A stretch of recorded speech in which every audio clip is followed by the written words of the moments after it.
మోదీ ఏం చేసినా ఒక వ్యూహమే, ప్రతి అడుగులోనూ రాజకీయమే. ఆయన నడక, ఆయన నడత ప్రతిదీ ఒక పర్పసే. ఇప్పుడు నామినేషన్లలోనూ ఇదే రిపీట్ అయింది. బీజేపీ తరపున మోదీని ప్రతిపాదిస్తూ సంతకాలు చేసిన నలుగురి ఎంపిక వెనుక భారీ వ్యూహమే కనిపిస్తోంది. మరి ఏంటా వ్యూహం? Watch it. బీజేపీ తరపున నరేంద్ర మోదీని అభ్యర్థిగా ప్రతిపాదిస్తూ సంతకాలు చేసిన వారిలో నలుగురి ఎంపిక ఇప్పుడు దేశవ్యాప్తంగా చర్చనీయాంశమైంది. వారణాసి లోక్సభ నియోజకవర్గం పరిధిలోని 4 వేర్వేరు ప్రాంతాలు, వేర్వేరు సామాజిక వర్గాలకు ప్రాతినిధ్యం వహిస్తున్న ఆ నలుగురి ఎంపిక ద్వారా మోదీ ఒక బలమైన సందేశాన్ని పంపించారు. సబ్కా సాథ్, సబ్కా విశ్వాస్, సబ్కా వికాస్ నినాదంతో ముందుకెళ్తున్న మోదీ తనను ప్రతిపాదించే వారి జాబితాలో ఓ బ్రాహ్మణుడు, ఓ దళితుడు, ఓబీసీ వర్గానికి చెందిన నేతతో పాటు జనసంఘ్ టైం నుంచి పార్టీ కోసం పనిచేస్తున్న సీనియర్ కార్యకర్తను చేర్చారు. ఆ నలుగురు గణేశ్వర్ శాస్త్రి ద్రవిడ్, సంజయ్ సోంకర్, లాల్చంద్ కుష్వాహా, బైజ్నాథ్ పటేల్. అసలు ఆ నలుగురు ఎవరు? వారి ఎంపికకు కారణమేంటి? ఇప్పుడు ఇదే talk of the town.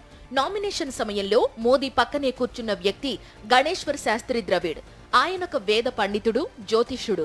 2020లో Ayodhya ఆలయ భూమి పూజకు, 2022లో కాశీ విశ్వనాథ్ కారిడార్ పనులకు, 2024లో బాలరాముడి విగ్రహ ప్రతిష్టాపనకు ముహూర్తాలను ఖరారు చేసిన ఘనాపాఠి. 66 ఏళ్ల గణేశ్వర్ శాస్త్రి వారణాసిలోని రామ్ఘాట్ ప్రాంతంలో నివసిస్తున్నారు. బ్రాహ్మణ సామాజిక వర్గానికి చెందిన గణేశ్వర్ పూర్వీకులు తమిళనాడులోని తిరువిషనల్లూరుకు చెందినవారు. 19వ శతాబ్దంలో వారు కాశీకి వలస వచ్చారు. రామ్ఘాట్లో ప్రఖ్యాత శ్రీ వల్లభరాం శాలిగ్రామ్ సంగదేవ్ విద్యాలయాన్ని ఆయన తండ్రి లక్ష్మణ శాస్త్రి నెలకొల్పారు. కృష్ణ యజుర్వేదం, శుక్ల యజుర్వేదం, న్యాయశాస్త్రలో ఆయన దిట్ట. మోదీని ప్రతిపాదించేందుకు గణేశ్వర్ శాస్త్రిని ఎంపిక చేయడం వెనుక పెద్ద వ్యూహమే ఉన్నట్లు తెలుస్తోంది. వారణాసి లోక్సభ నియోజకవర్గం పరిధిలో 3 లక్షలకు పైగా బ్రాహ్మణులు ఉన్నారు. యోగి ఆదిత్యనాథ్ ప్రభుత్వం తమను నిర్లక్ష్యం చేస్తోందన్న భావన బ్రాహ్మణ వర్గంలో ఉంది. గతేడాది రాజస్థాన్ అసెంబ్లీ ఎన్నికల్లో గెలుపొందిన తరువాత గత కొన్ని దశాబ్దాలుగా కొనసాగుతున్న వసుంధర రాజే ఆధిపత్యానికి, రాజపుతుల ప్రాబల్యానికి చెక్ పెడుతూ బ్రాహ్మణ వర్గానికి చెందిన భజన్ లాల్ శర్మను సీఎం పీఠంపై కూర్చోబెట్టిన మోదీ ఇప్పుడు తన నామినేషన్ కు ప్రతిపాదకుడిగా ఓ బ్రాహ్మణ పండితుణ్ణి ఎంపిక చేయడం ద్వారా ఆ వర్గానికి బలమైన సందేశాన్నిచ్చారు. బీజేపీ ఎంపిక చేసిన ప్రతిపాదికుల్లో 50 ఏళ్ల సంజయ్ షెడ్యూల్డ్ తరగతిలోని సోంకర్ సామాజిక వర్గానికి చెందిన వ్యక్తి. బీజేపీ వారణాసి శాఖకు జిల్లా మహామంత్రి పదవిలో ఉన్నారు. బీజేపీలో చాలా కాలంగా పనిచేస్తున్న సంజయ్ 2022 అసెంబ్లీ ఎన్నికల ప్రచారం సమయంలో మోదీ దృష్టిలో పడి వెలుగులోకి వచ్చారు. ఇక వారణాసి నియోజకవర్గం పరిధిలో 1,25,000 మంది దళితులున్నారని ఓ అంచనా. ఉత్తరప్రదేశ్లో దళితులు చాలా వరకు బీఎస్పీకి సపోర్టుగా నిలిచారు. అలాంటి బలమైన ఓటు బ్యాంకులో చీలిక తీసుకొచ్చి కొందరినైనా తమ వైపు ఆకట్టుకోవాలని బీజేపీ చాలా కాలంగా ప్రయత్నిస్తోంది. ఈ వ్యూహంలో భాగంగానే సంజయ్ సోంకర్ను ప్రధాని మోదీ తన పక్కనే నిలబెట్టుకున్నారు. మోదీని ప్రతిపాదించిన వారిలో లాల్చంద్ కుష్వాహా మరో వ్యక్తి. వారణాసిలోని కంటోన్మెంట్ ప్రాంతంలో ఆయన నివసిస్తున్నారు. లాల్చంద్ కుష్వాహా వయసు 65 ఏళ్లు. ఓబీసీ సామాజిక వర్గానికి చెందిన ఆయన స్థానికంగా బట్టల దుకాణాన్ని నిర్వహిస్తున్నారు. బీజేపీ వారణాసి జోనల్ ఇన్ఛార్జిగా వ్యవహరిస్తున్నారు. వారణాసి నియోజకవర్గం పరిధిలో 2.5 లక్షలకు పైగా యాదవేతర ఓబీసీలున్నారు. సమాజ్వాదీ పార్టీ ఆవిర్భావం నుంచి ఓబీసీలు ఆ పార్టీ వెన్నంటే ఉండగా అక్కడ యాదవులకు మినహా మరే ఇతర సామాజిక వర్గానికి ప్రాధాన్యత లేదన్న భావనతో యాదవేతర ఓబీసీలు ఎస్పీ పార్టీకి దూరమయ్యారు.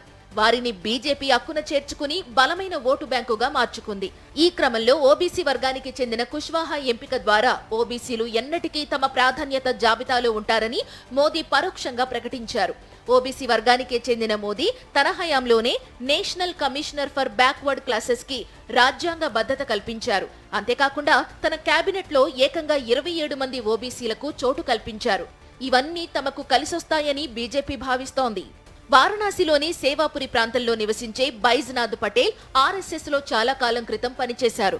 జనసంఘ్తో ఆయన ప్రయాణం మొదలైంది. ఈయన కూడా ఓబీసీ వర్గానికి చెందినవారే. ఆయన హర్షోష్ గ్రామానికి పెద్దగా వ్యవహరించారు. బైజ్నాథ్ పటేల్ జనసంఘ కాలం నుంచి నిస్వార్థంగా పనిచేస్తున్నారు.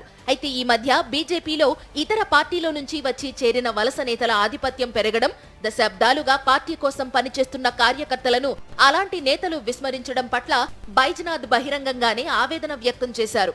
ఇది వారణాసి ఎంపీగా ఉన్న మోదీ దృష్టికి చేరింది.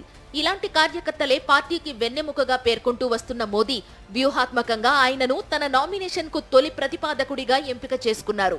సొంత ఇల్లు లేదు, సొంత కారు కూడా లేదు. ఇది అతిపెద్ద ప్రజాస్వామ్య దేశానికి ప్రధానిగా ఉన్న మోదీ ఆస్తుల చిట్ట.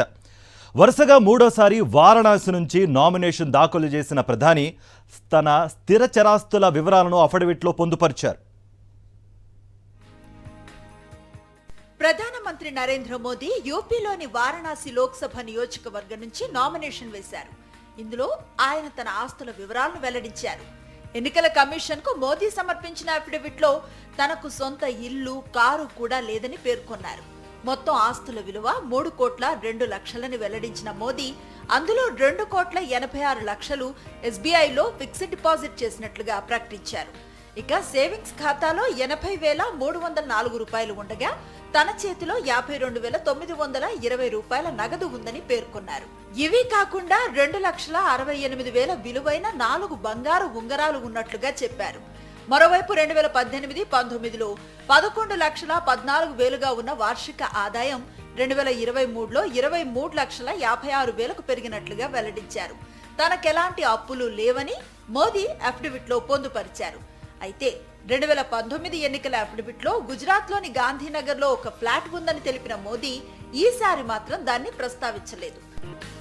అటు తన చదువుకు సంబంధించిన వివరాలను సైతం ప్రధాని మోదీ తన అఫిడవిట్లో వెల్లడించారు. 1978లో ఢిల్లీ యూనివర్సిటీలో బ్యాచిలర్ ఆఫ్ ఆర్ట్స్ ను పూర్తి చేసిన మోదీ 1983లో గుజరాత్ యూనివర్సిటీలో మాస్టర్ ఆఫ్ ఆర్ట్స్ ను పూర్తి చేసినట్లుగా ప్రకటించారు.